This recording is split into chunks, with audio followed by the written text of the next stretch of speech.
What's up, peeps? It's been more than a minute, shall I say. I'm back.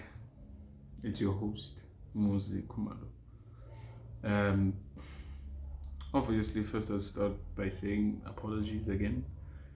Um, I haven't been in the right, shall I say, space or mindset to even actually shoot a podcast, or shoot an episode. So, yeah, a lot has been going on. A lot has been going on. Um, there's a lot of things that happened that I just needed to go through and then just come out on the other side. And obviously now there's obviously lessons when you look back on them. Yeah, and the one thing that I took from it was not to shut out the people that you love. It's important that you don't, and don't let the feelings and the anything that you like, the anything that's probably you probably thinking about, ungayeki ungakhulumanga ngayo. Like the people that you love should actually know what you're actually going through, and know what you're hoping for and what you're actually dreaming about. And I've been making that mistake lately of just internalizing everything, and then obviously it starts to create a bomb, right? It starts to create.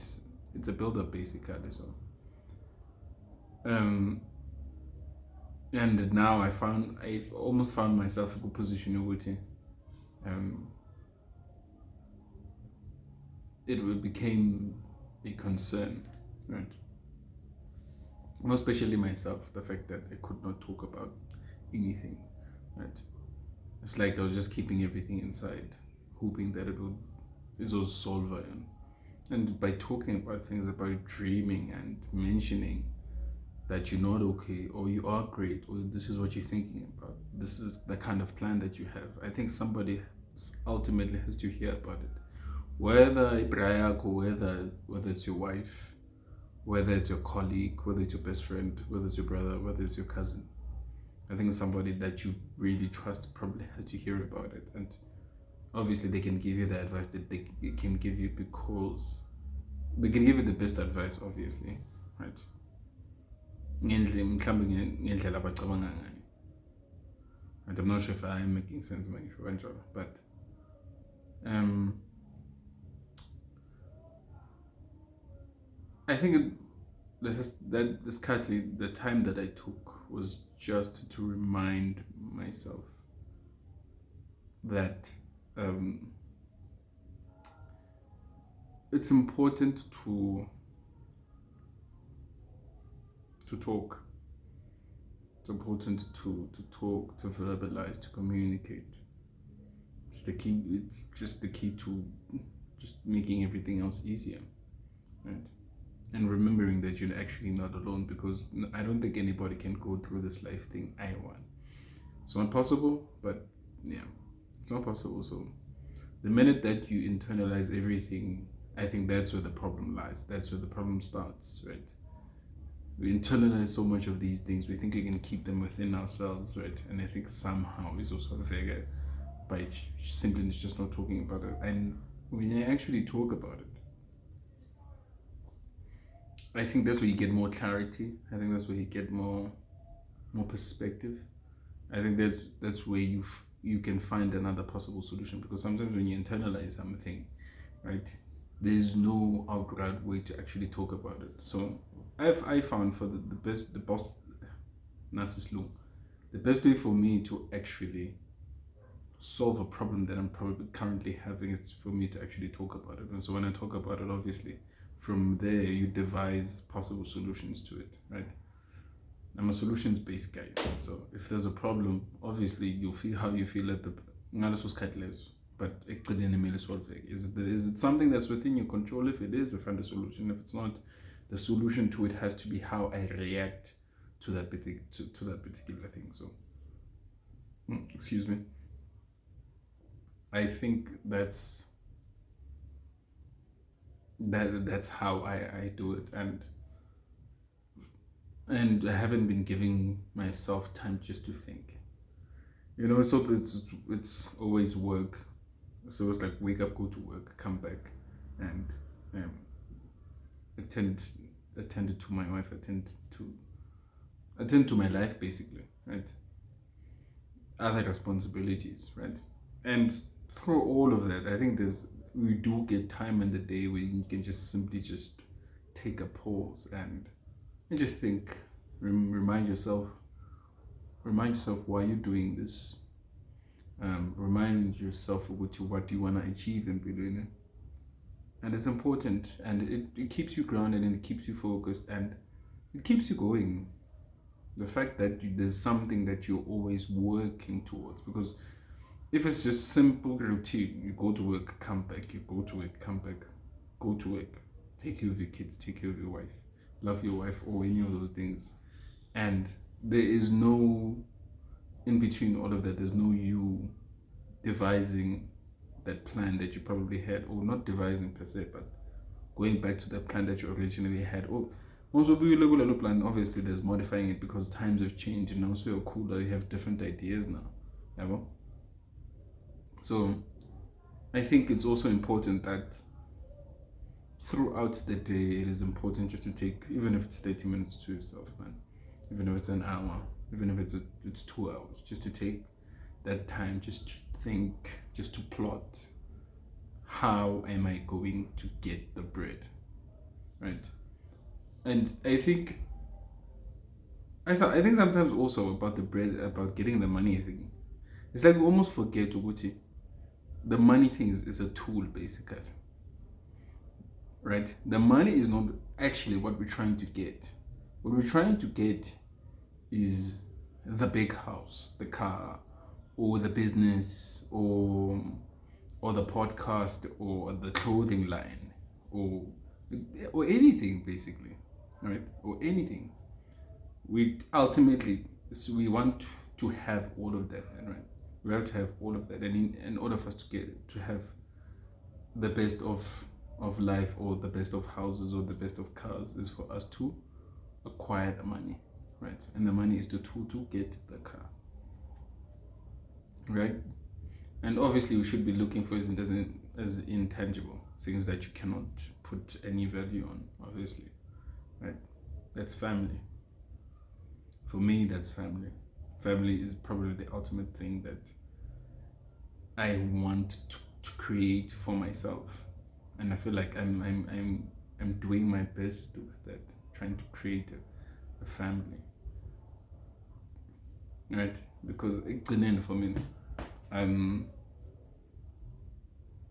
yes, there's the aspect of okay, ngifuna baphile grand, bangasweli anything, and for them not to basweli anything, there must be money involved. So yeah, right. Yeah, I think we must also rephrasing what money will buy you happiness. Well, does it? Okay, actually, let me disagree with myself. Yeah, it does. It does, because what it actually gets you, like I was mentioning before, it gets you that. It gets you the house. It gets you the car. It gets you like a comfortability. The fact that with it you can get what you need, and also it can get what you want. So yeah, I think that's how I spent all of this time from doing this podcast. There was a lot of thinking that I had to go into it, and also how to imagine how am I gonna reframe or restructure how I do the podcasts now, right? And to try and give you guys the best possible content from Manje. So yeah, it's been quite reflective, and I found myself back here in this spot talking to you guys. I just like to say thank you for sticking with me. Thank you for sticking with me. For the mere fact that I have not been consistent with posting anything, right? And sometimes I just do outrageous things, or even on camera, right? Isn't this I'd say it's going to structured, basically, right? And I think you guys deserve more, and I'll give you guys more. let's put that aside now, that I'm back and everything else. And let's just talk about the current climate in South Africa, right? Everybody's saying Elon Musk and Trump should having a falling out, right? But Ramaphosa uhambile ukhona umuntu amhamba lapha eLimpopo because hawu jiki uhambile we-States nini uMusk no-Trump abasazwana. Some people say, I think it's all a ploy, they're still in code, basazwana. Some people are saying, well, it's probably the beginning of the end of their relationship, of which was really been interesting to see, unfold kanjani, right? Because to me, Uma strikes me as like, ngathi lo mntana othenga ibhola, right? Ne, and yena ufuna ukudlala eteamini ewinayo njalo, or ufuna ukudlala njalo. Uyazazi dayi akekho mnandi ngediski, maka ufuna ukudlala njalo. And the minute ukuthi akeke eteamini, yilana sakafuna ukuthatha ibhola lakhe ahambe. Elon Musk strikes me as somebody like that, if ngizosebenzisa metaphor. It's like they throw all of these toys out and it's just like, then it suddenly just wants to expose Trump. So that's a really interesting thing, by the way. They had like a particular falling out. What I didn't like though, and I think it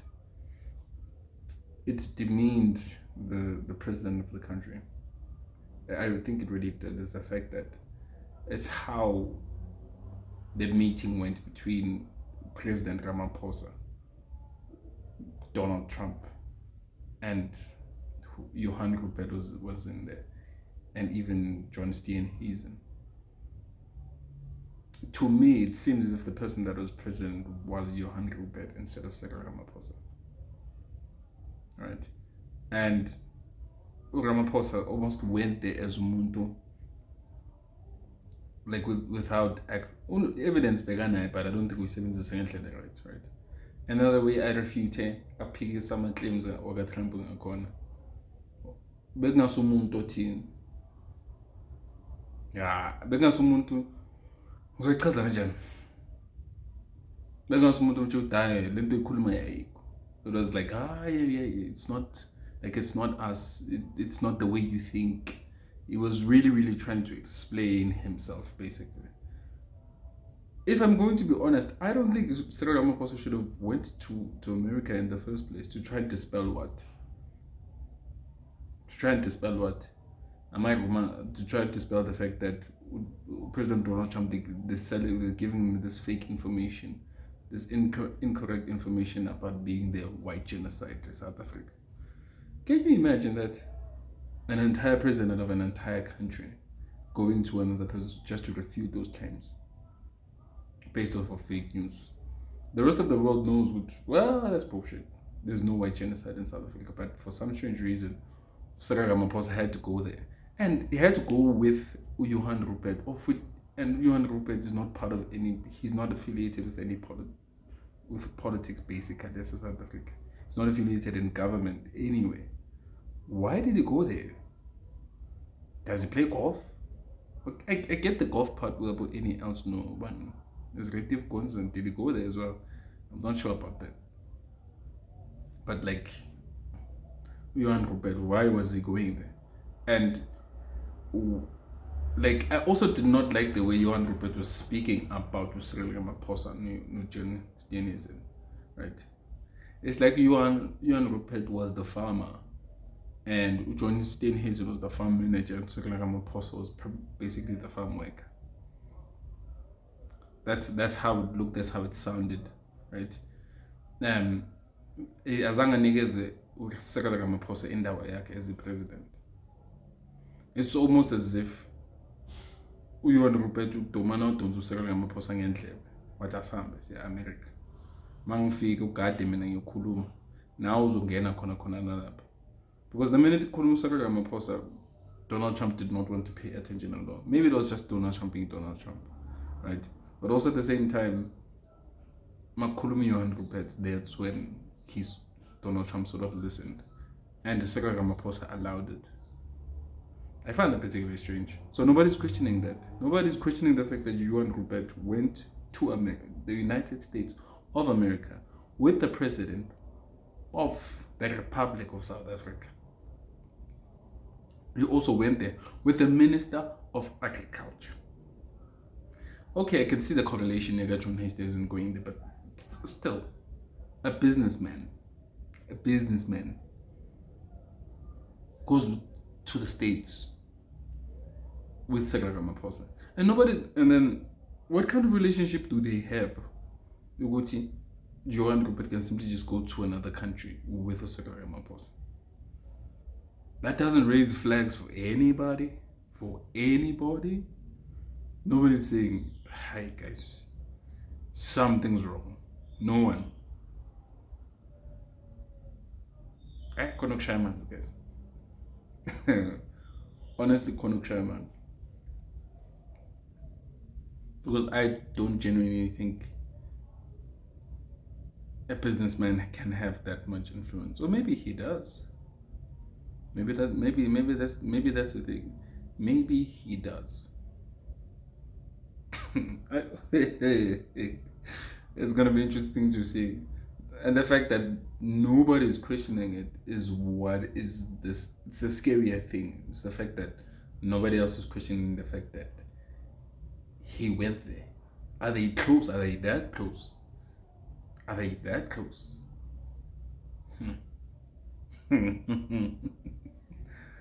Okay, you know what? Let me just leave that. Let me just leave that and just move on to what we're currently seeing in the country, right?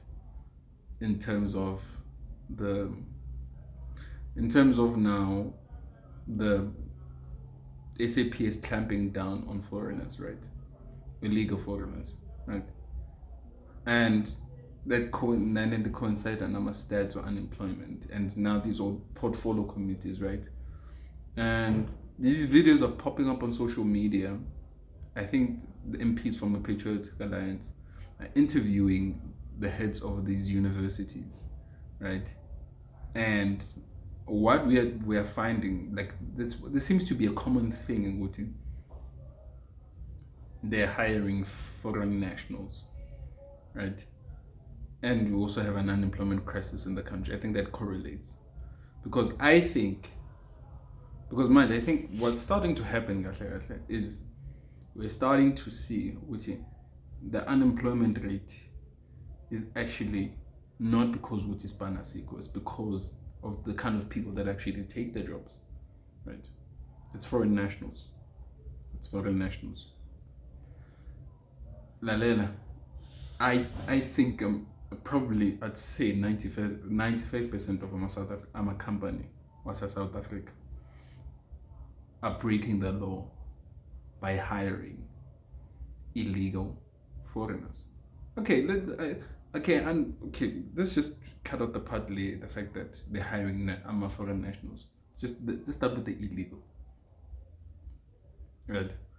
The majority of people that they're uncovering and that they're arresting is very alarming.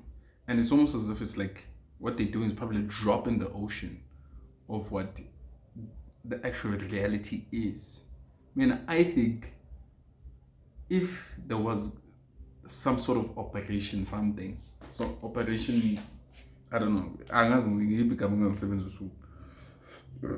to operation anything. Think about it. If there's some sort of operation that heads into every single company, somebody does company audits to particularly find foreign nationals who are on the books, I think we'd find the majority of are illegal. And the reason why South African companies choose to hire foreign nationals over South Africans is the fact that they are indeed cheap labor.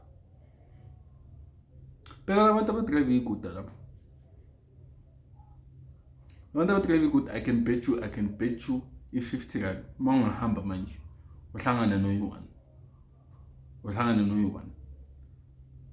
I said mhlambe okay thingibeke kanje.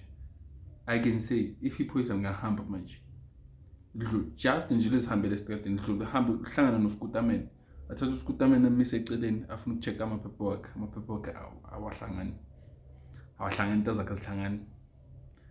They were hired by Uber Eats or Mr. D or or Ticket.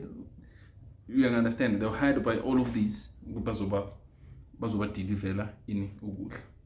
And I can probably see they're paying them a fraction of the price of what they actually should be paying. Because if the woman does South Africa, right?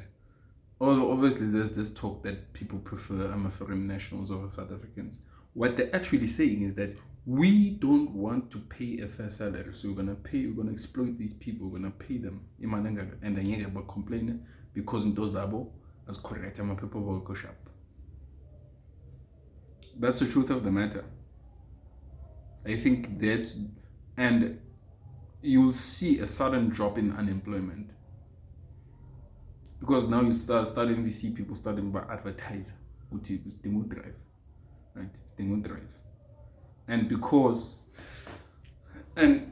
now maybe the police might be more stricter, or the various departments in the country, in various industries might be more strict pertaining to that. I'm being optimistic by the way when I'm saying this.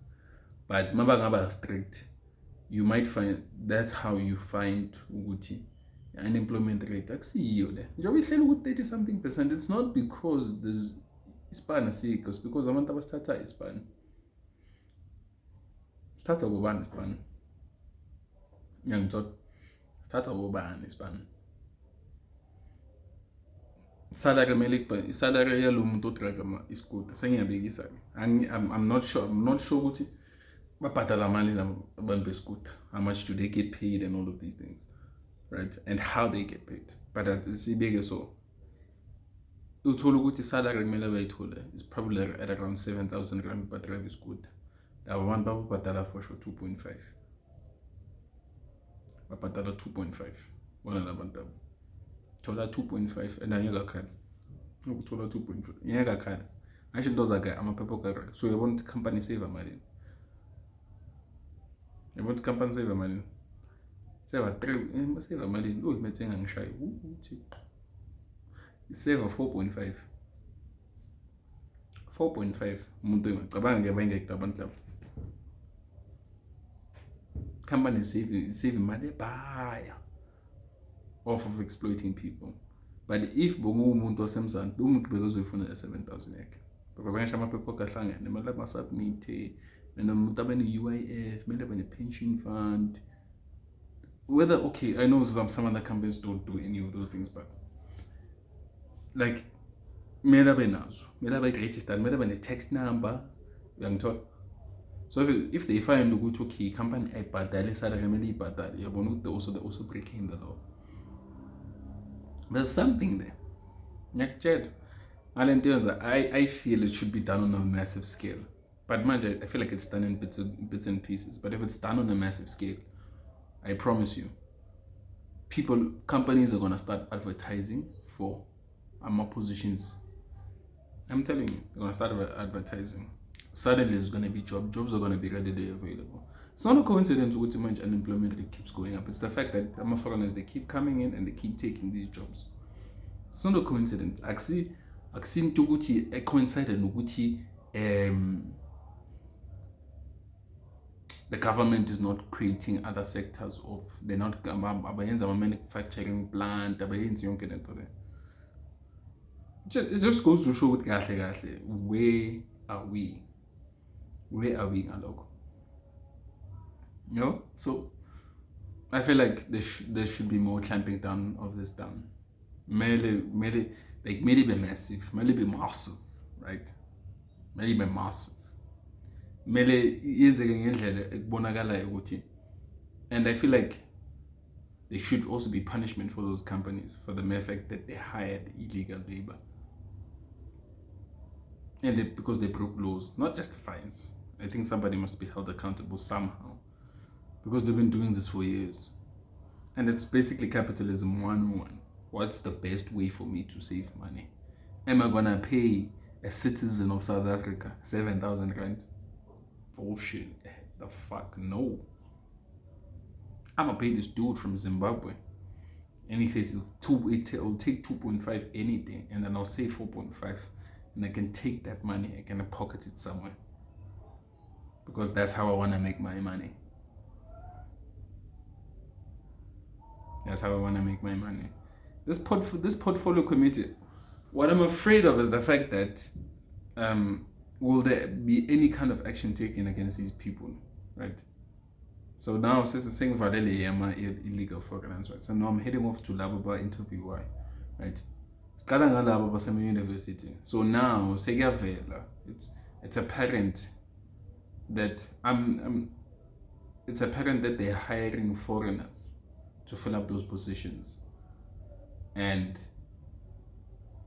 paying them a fraction of the salary that they're supposed to be paying. So if lo muntu South African and ukuthi Spanish was advertise 100,000, sengiyabekisa. Okay, think at 100,000. I think that's a bit drastic. If lo muntu bekahola, if the Spanish mhlawumbe lecturer or something, I don't know how much lecturers actually get paid. I'll probably have to look that up, right? So for argument's sake, I said 80,000. Nah, argument's sake, guys. And then kufika lowo muntu loyo ozothatha Espane, uzibuyela ngale, uzibuyela mhlawumbe Tanzania, uzibuyela eZimbabwe, uzibuyela kuphi. Makafika 20, bamnikeza 20 instead of 30. Right? But you die position ebhadala 20. And next side 10, 10 score yaphi. Yasala 10 score yakuphi. Umuntu imali edliwa kanje. Position advertise ukuthi umuntu bhadala uhola 30,000 umuntu lo, hola 30,000 umuntu, hola 20. Yeah, I'm not going to go into the details whether the other person was asking was it the vice chancellor of the university? I think that Zimbabwean guy, I forgot his name. Would you hire a South African over Zimbabwean or a Zimbabwean over South Africa if both are there? I think it was something along those lines. Yeah, I really don't want to go into that, but what this committee is actually highlighting, again, my frustration is the fact that, okay, na imali yadliwa, ubani oboshwayo? Ubani oboshwayo? I mean, vele nale yasesafa. Ikuchi Amajita, just won the AFCON. They just won the AFCON. Ohola 50,000 a week. We go bro, so hola 1 million. Right. I'm not saying the current Bafana coach should not be earning 1 million rand a month. I'm not saying that. I'm saying Mele Kushuli Mali under 20 coach, because there's no way he's getting paid 50,000 rand a month. Why is he getting paid 50,000 rand a month? Is it valid? Is it the amount that we pay people? The coaches are being paid now. Is it the amount? And Hugo Broos, we can for a majority of reasons, he has experience. He's won the AFCON before, so the salary is actually justified. I'd say justified. Toli Malanga is getting paid $1 million a month, right? But the coach under 20, 50,000 rand a month. No man, something wrong. Obviously, I won't go too much into it because I haven't really read up about it or actually seen it. I haven't read up about it properly. So yeah, I just wanted to head into that because that's the part that I got. I'm like, so every single sector, every single industry in government, yadliwa. Netball, we call netball CEO netball, then we headed off to education. Manje sekuyisafa. Hayi bafethu yadliwa imali. Like I said, like I've been saying all of these times, idliwa siyibhekile. Kunama committee established here. The committee is not to hold the people accountable. It's not. So okay, that's my big question. Is it good and well that people are being exposed for ultimate ideas? But it's all gonna be nothing if like want to love by jail. Trying to tell them like that.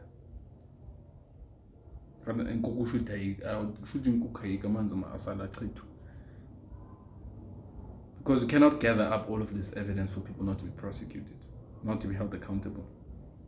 Imali ayisetshenziswa, imali iyarecover. SIU is always recovering money. Somewhere, somebody's cutting corners. Money is always like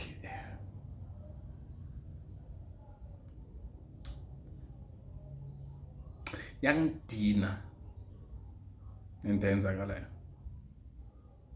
Yangidina. It makes me so angry.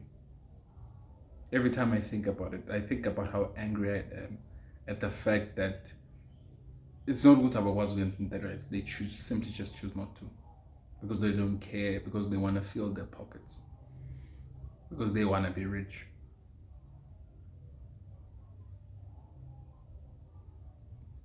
Like, like it makes me so angry that they're playing with people's lives.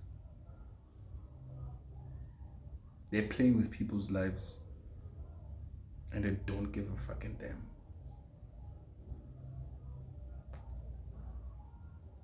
What's it gonna take for us to actually do something? What's it gonna take? Are we gonna shut the country down? I don't want to give people ideas because now they might actually come for me for trying to instigate something. So, yeah, I'd rather keep those thoughts to myself. But something has to be done. Because the president, I don't think he seems to care. I don't think he cares at all. Have you heard him when he makes his speeches? He sounds like somebody who does not want to get to the point. They can speak about transformation for 30 minutes. They can use that word for 30 minutes in their speech. And you can never get an answer, like a tangible answer. So what frustrates me about these politicians, the mere fact that they can't answer direct questions because they don't know what to do. Policy changes, radical economic transformation. I hated that word. Government zoned. Because they used it for everything. Radical economic transformation. What the hell is that? What does that look like? What does it look like? Do you know, like, what does it look like? Give me an example. Like, guys. Anyways, yeah. Let's wrap that up because I'm just getting angrier and angrier. Just thought for the week.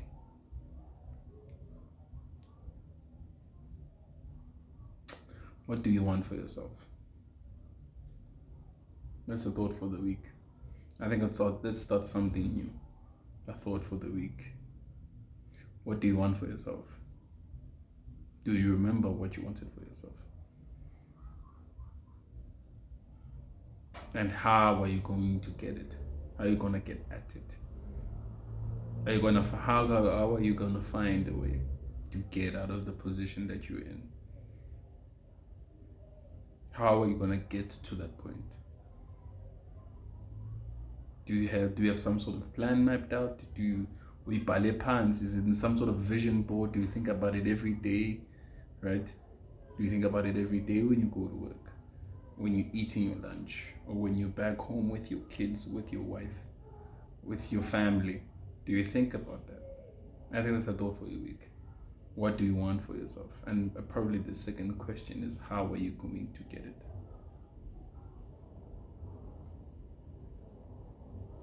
That's a thought for the week. You think about that, because now I've been thinking about that. How am I gonna get to it? How am I gonna get at it? How am I gonna get what I want? What's driving me? What's making me wake up in the morning? What is that? What is that dream? You think about that. I think that's probably the task for the week for everybody who is actually listening to this. And I'll say what I always say, just to wrap it up, guys.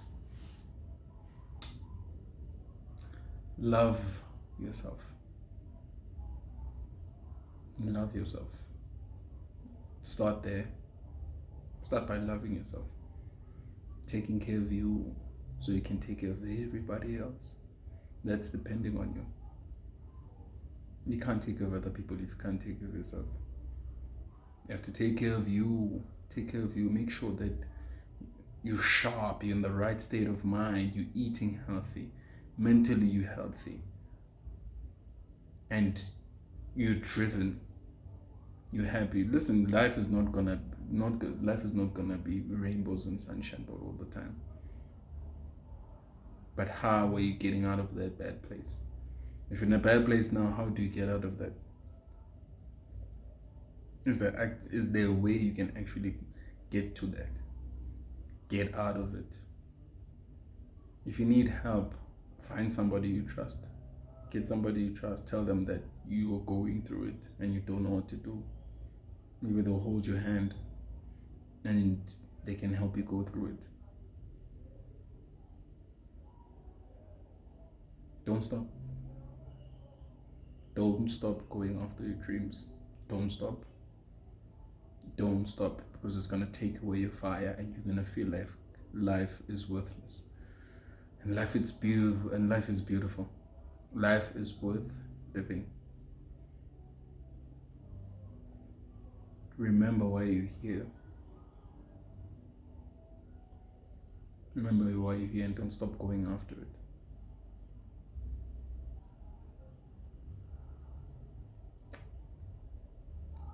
Last but not least, appreciate the little that you get.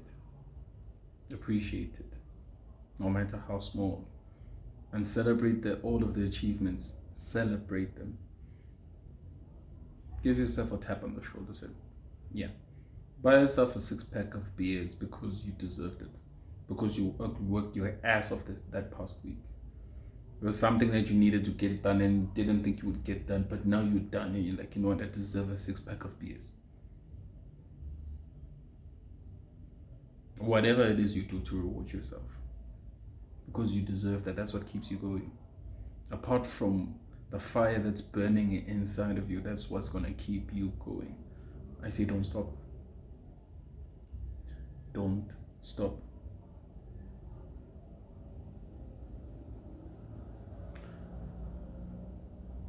Love wins all the time, especially on Sundays. It wins. Don't forget to love, man. Don't forget to love. From me, I'm out of here.